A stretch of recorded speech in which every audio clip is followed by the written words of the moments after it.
தளபதி விஜய் அவர்கள் இப்போ அவர் நடிச்சிட்டு வந்துட்டு இருக்க 68வது படமான கிரேட்டஸ்ட் ஆஃப் ஆல் டைம், அதாவது கோட். இந்த படத்தோட டேரக்டர் வெங்கட் பிரபு, இந்த படத்தை ப்ரொடியூஸ் பண்ணுறது ஏஜேஎஸ் என்டர்டைன்மெண்ட் அப்படிங்கிற ப்ரொடக்ஷன் கம்பெனி தான். இந்த படத்துக்கு மியூசிக் பண்ணுறது நம்ம யுவன் சங்கர் ராஜா. இது எல்லாமே நம்ம தெரிஞ்ச விஷயம் தான். இந்த படம் ஆரம்பித்த அந்த ஒரு நேரத்தில் இந்த படத்துக்காண்டி அதிகமான சம்பளம் வாங்குறாரு விஜய் அவர்கள் அப்படிங்கிற மாதிரி ஒரு டாக் அதிகமாக போயிட்டு இருந்துச்சு. லியோ படத்துக்கு 150 கோடிக்கு மேலே சம்பளம் வாங்கியிருக்காரு. அதனால இந்த படத்தோட சக்ஸஸ்க்கு அப்புறம் இவரோட சம்பளத்தை அப்படின்னு உயர்த்திருக்காரு அப்படிங்கிற மாதிரி ஏகப்பட்ட டாக்ஸ் அண்ட் ரூமர்ஸ் போயிட்டே இருந்துச்சு. அதில் அதிகமாக சொல்லப்பட்டது என்ன அப்படிங்கிறத 170லேருந்து 190 கோடி வரைக்கும் தளபதி விஜய் அவர்கள் சம்பளமாக வாங்கிட்டு இருக்காரு அப்படிங்கிற மாதிரி ஒரு டாக் போயிட்டு இருந்துச்சு.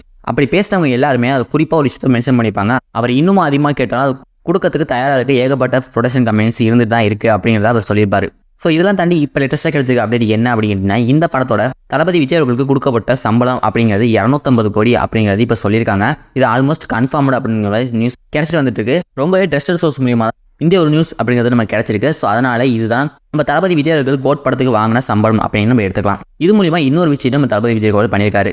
இது வரைக்கும் இந்தியன் சினிமாலே ஹையஸ்ட் பெய்டு ஆக்டர்ஸ் அப்படிங்கிற இடத்துல இருந்தவர் தான் பாலிவுட் சினிமா கிங்கான ஷாருக் கான் அவர்கள். இவர் ஒரு படத்துக்கு 200 கோடியிலிருந்து 210 கோடி வரைக்கும் சம்பளம் வாங்கிட்டு இருந்தாரு அப்படிங்கிற மாதிரி 2023 வந்த நியூஸ். இப்போ நம்ம தளபதி விஜய் அவர்கள் கோட் படத்துக்காண்டி 250 கோடி சம்பளம் வாங்கியிருக்காரு. இது மூலம் இந்தியாவிலே ஹையஸ்ட் பெய்டு ஆக்டர் அப்படிங்கிற ஒரு பேரை நம்ம தளபதி விஜய் அவர்கள் தான் வாங்கியிருக்காரு.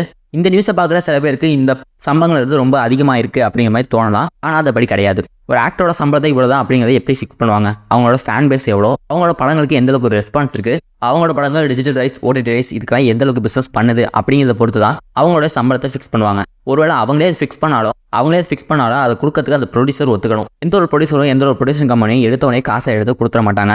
எந்த ஒரு ஆக்டராக இருந்தாலும் சரி அவரை பற்றி ஃபுல்லாக அனலைஸ் பண்ணி பார்ப்பாங்க. அந்த அளவுக்கு எந்த அளவுக்கு பிஸ்னஸ் பண்ணுது, அவரோட படங்கள் எந்த அளவுக்கு இது வரைக்கும் போயிருக்கு அப்படிங்கிறத பார்த்து. இதுக்கு முன்னாடி வந்து லியோ படம் எந்த அளவுக்கு ஒரு சக்ஸஸ் கொடுத்துச்சு அப்படிங்கிறது எல்லாருக்குமே தெரியும். ஓவர்சீஸில் எந்த அளவுக்கு கொண்டு போய் சேர்த்துச்சு. அதே மாதிரி ஏன் இந்தியாவே நார்த்தன் சைடில் கூட ஓரளவுக்கு நல்லா தான் கலெக்ட் பண்ணிருந்துச்சு. இப்படி பார்க்கும்போது தளபதி விஜயோட மார்க்கெட்டுங்கிறது இன்னும் இன்க்ரீஸ் ஆயிருக்கு. ஸோ அதனால் இந்த கோட் படத்தோட கலெக்ஷனும் பிஸ்னஸ் வைஸும் ரொம்பவே அதிகமாக இருக்கும் அப்படின்னு எதிர்பார்த்தா இந்த அளவுக்கு சம்பளத்தை உயர்த்திருக்காரு. அது மட்டும் இல்லாமல் அவங்களும் கொடுக்கறதுக்கு தயாராக வந்திருக்காங்க. ஸோ இந்த ஒரு வீடியோ பற்றி நீங்கள் என்ன நினைக்கிறீங்க அப்படிங்கிறத மறக்காம கீழே கமெண்ட் பாக்ஸில் போட்டு விட்டுருங்க. இது மாதிரி ஏகப்பட்ட வீடியோஸ் நம்ம சேனல் ரெகுலராக அப்டேட் பண்ணிட்டு வரோம். அதனால செக் பண்ணி பாருங்கள். பிடிச்சி நம்ம சேனலுக்கு சப்ஸ்கிரைப் பண்ணி சப்போர்ட் பண்ணுங்கள். பாய்.